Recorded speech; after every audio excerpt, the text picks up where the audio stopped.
よ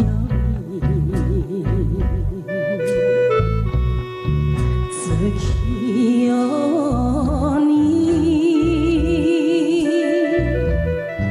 そっと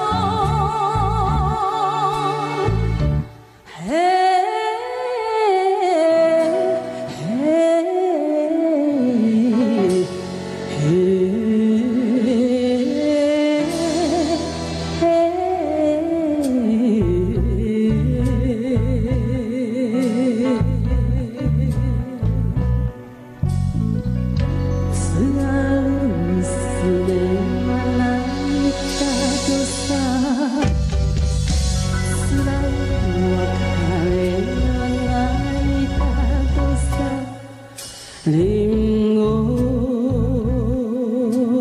の花びらが風に散ったよな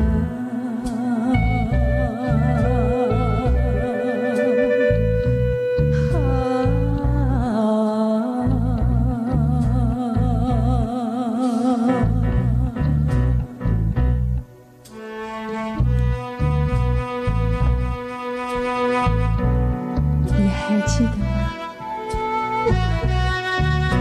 当苹果花盛开的时候，我俩曾围绕在苹果花前。你曾悄悄地告诉我，要把我当作苹果花一样的爱护。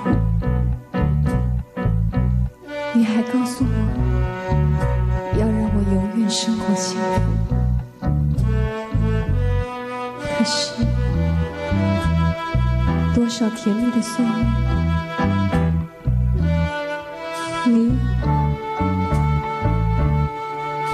你就这样忍心遗弃我吗？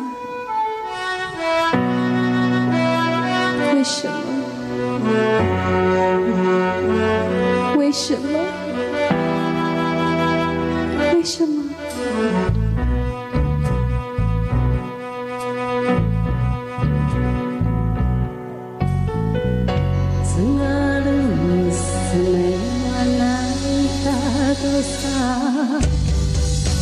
辛い別れを泣いたとさ